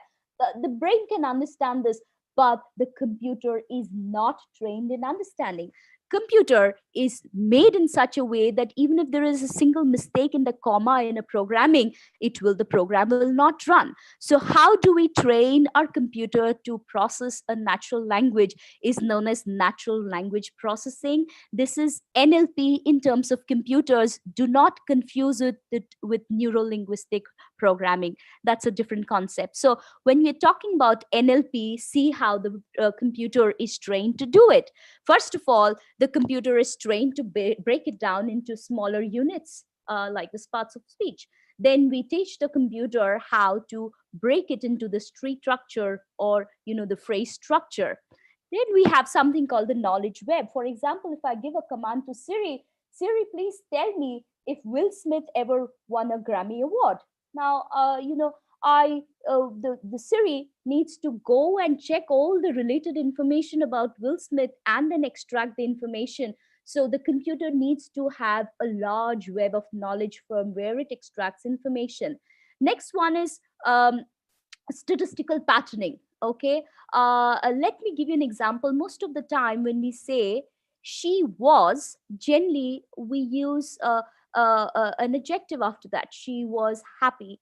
Okay, but we generally never use a noun after that. So if Siri hears a sentence like "she was happy" and "she was happy," most of the time Siri would understand that out of 100 times people are saying "she was happy," so maybe the word is not happy, but the word is happy. So this is known as statistical patterning, and how the computer goes by probability. Next is it has to understand the waveform of your vocal commands. And the last aspect of the computer in processing language, it should be able to produce speech. Now, initially, you will see that most of the speech in our computers and mobile phones were very robotic in nature. But recently, if you use iPhones, you will notice that they not only have American English Siri, they have British English, and now they have Indian accent Siri also. So, we are constantly making improvements in computational linguistics, and these are areas where your expertise is needed. So you have spell checks, you have, grammar check, like Grammarly and all, you have plagiarism checkers, you have automated e-raters. Now, this is so interesting. 2 years back, I appeared for the IELTS exam just on a whim, and I scored a straight 9 in listening, speaking, and reading. However, I was scored a 7 in writing. Now, I knew that I might not be scoring full marks in writing because it's a subjective affair, but at least I expected to get an 8. So when I found out that most of the essays written for IELTS and all is not really looked or checked by teachers, humans, they are mostly run through an e-rater. So that's the time I realized that the e-raters might not be 100% foolproof, and there's a lot of research refinement that is required. Student automated feedback systems, we get tired of giving feedback to our students, pointing out each and every mistake. The automated student feedback system is wonderful. Then you have information retrieval, extraction, and classification. Google is your information retrieval, Google search engine and extraction. Now, what I mean by extraction, I suppose I submit a resume to a company, to a software company. Now, a software company might have requirements for developers. They might have requirements for business analyst. They might have requirements for managerial skills. So the extraction part, what they do is they run through all the resumes and they segregate the resumes according to the profession or the profile that they have run. Classification of emails, you will see that a lot of threatening emails might come. So the government is constantly looking through our mails and they're classifying it as harmless or harmful emails. Then we have voice assistants. I don't need to speak about it. Our lives are pretty much run with the help of voice assistants. We have speech synthesis programs. My life has become a lot better because I don't need to type anymore. I just use programs where, I can either speak and convert it to text, or from text, I can convert it to speech. Either of these ways work. Next is machine translations. There is nothing more interesting than a Google translator, and everything that I don't understand, I run it through the translator. Then you have chat box, question answering systems. Anytime you go to the railway inquiry or you go to a flight inquiry, nobody's sitting behind the inquiry counter to answer you. What you have is a chatbot answering your questions.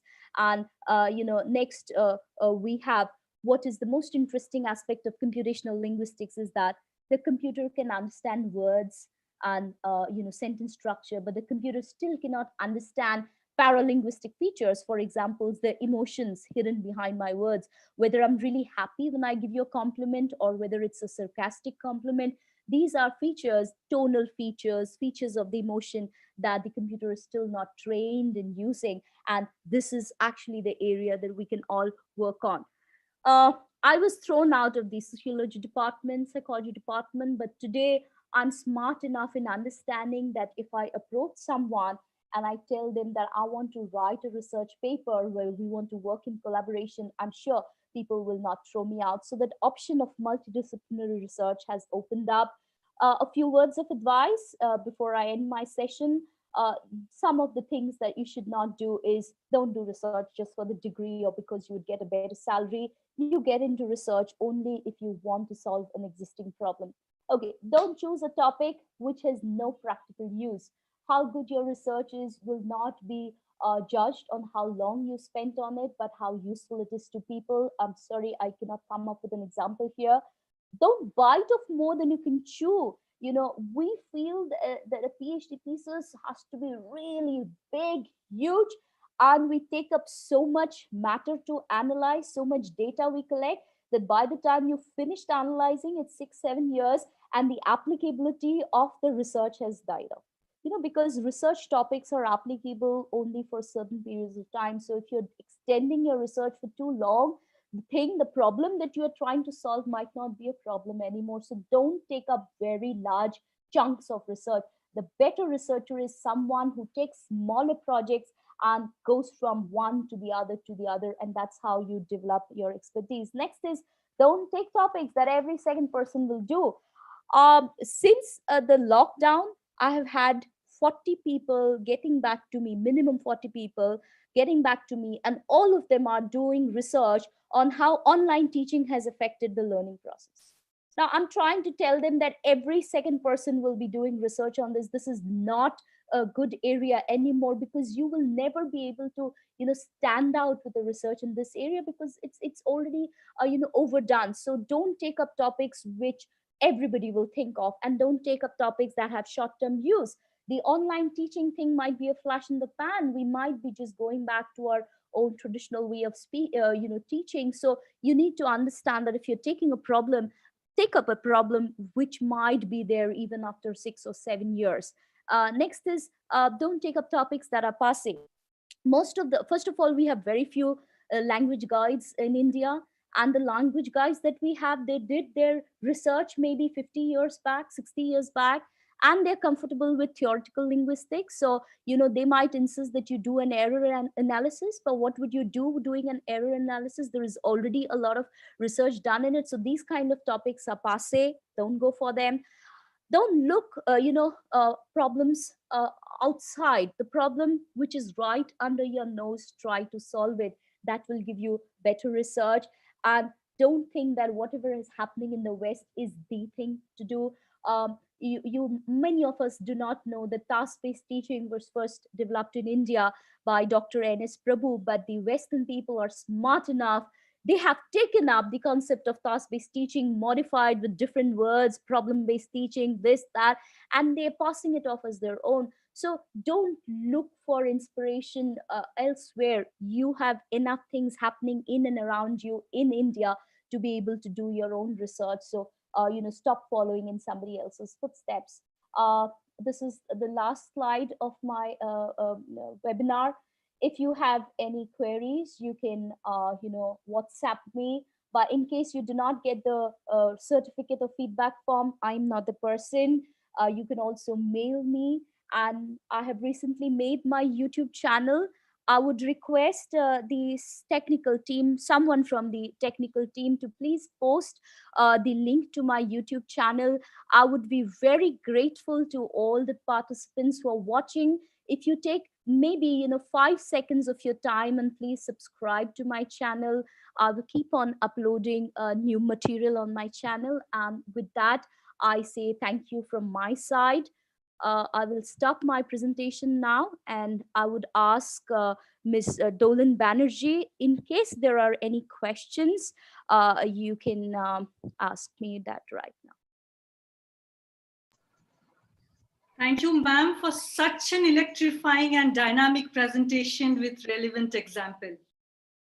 I, Dolan Banerjee, your host, and our guest of today, Dr. Chumki Biswas, ELT researcher and trainer, University of Mumbai. Madam, we are really glad that you accepted our invitation, and your presence certainly contributed to the success of our event. Apnake oshonkho dhonnobad, which means thank you in Bengali. Ma'am, I can see a lot of things coming up in the YouTube channel, and all in your positive note. Everybody is so happy with your presentation.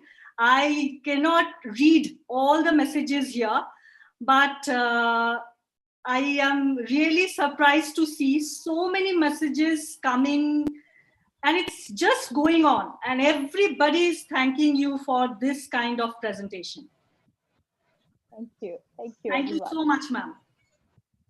So I'm assuming there are no questions, which makes me very happy because I'm quite tired of speaking Yeah, like on and on. It's been a long time that you are speaking, and it's very difficult. But ma'am, I have a question. Can I put that question to you? Yes. Ma'am, you have spoken about action research, and you just said we jump into the problem, right? While we do action research. Do you think literature review plays an important role in action research? I say it is not mandatory. If you can figure out a way by talking to other people, experts in the area, then why do you need to waste time reading up on a lot of theory? If you can find out a simpler way of attacking the problem and solving it, why read up on something? But you always have the internet. The internet nowadays is the work, doing the work of your, literature review. So you can look up at the internet, you can have enough data, and then you can jump directly into your action research.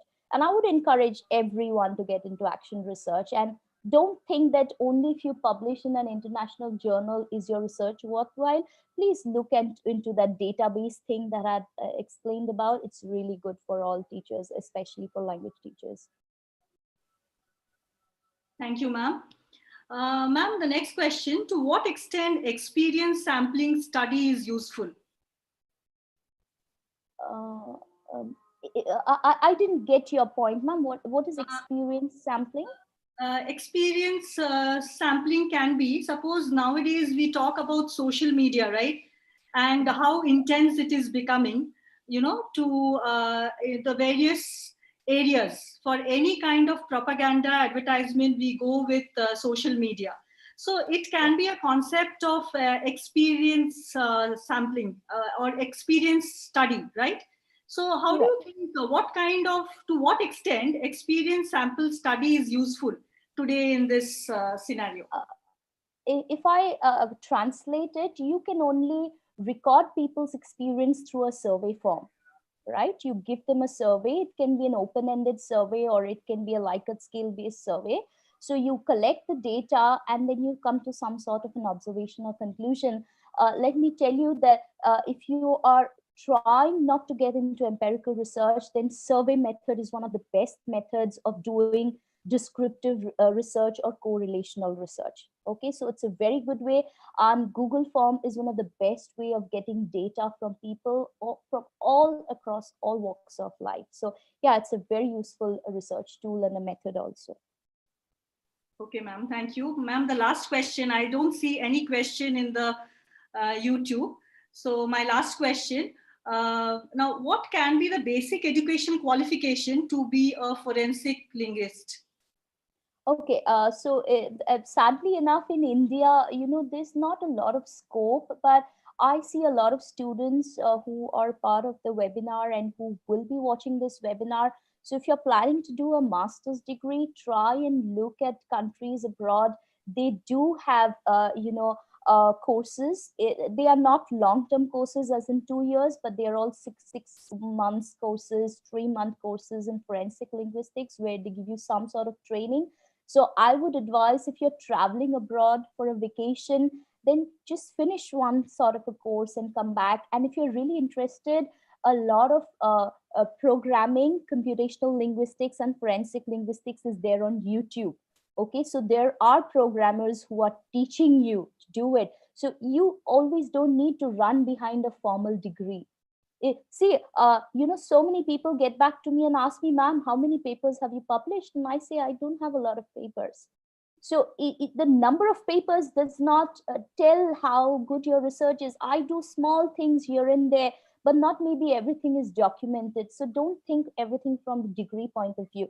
If you have expertise and skill, people will come to you no matter what. And today it's the time of advertisement. So if you have your own channel where you're promoting yourself, and maybe your forensic linguistic skills, people will hunt you out and come to you.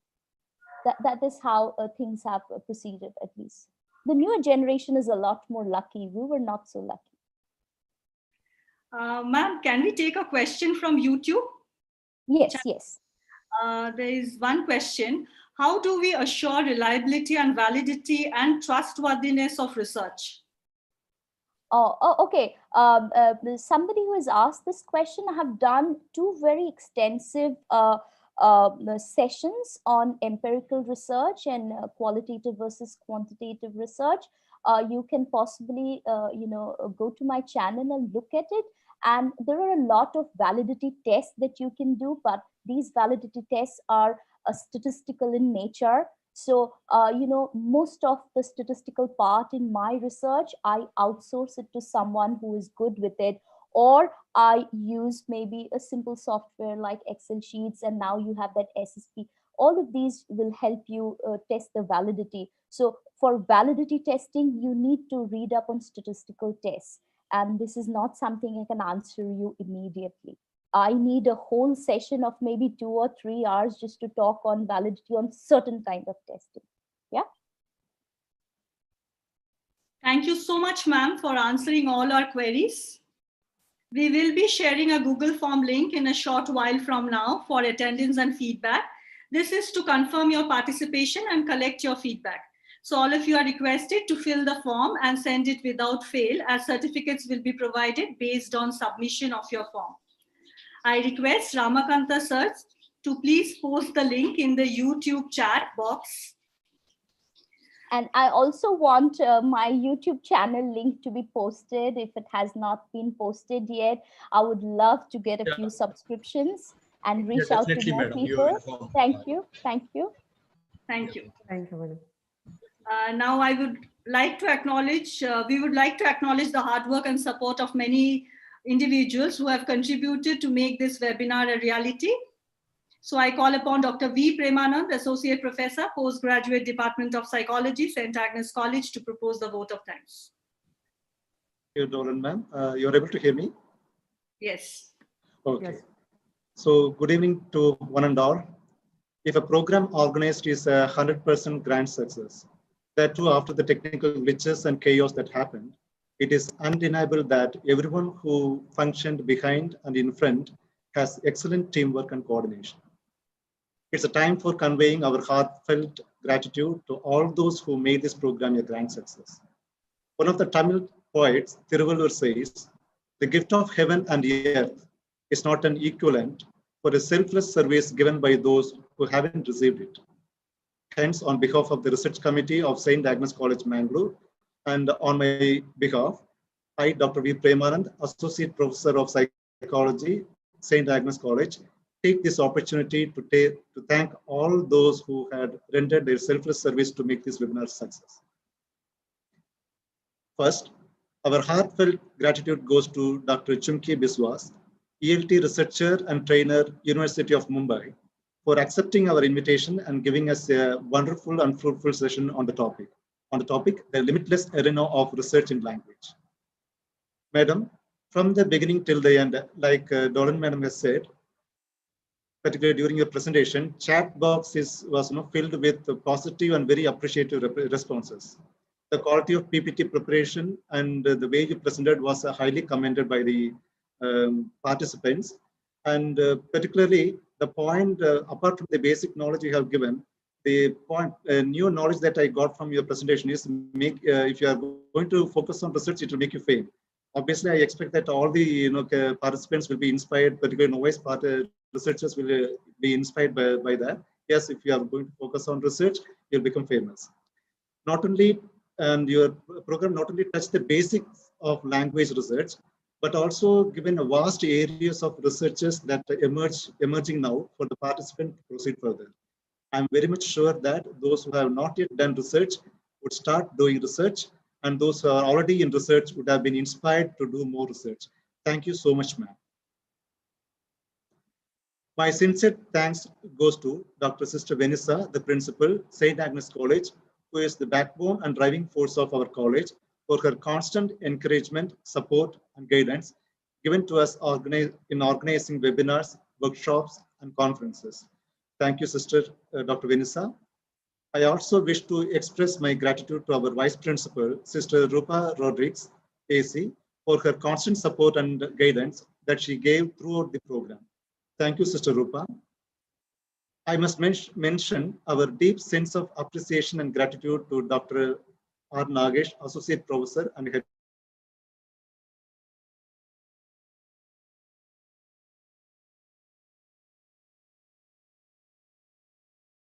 also extend my thanks to Dr. Shailaja K, Associate Professor and of the Kannada Department, the organizing secretary of this webinar, for assisting the convener to effectively deal with the technical issues of this webinar.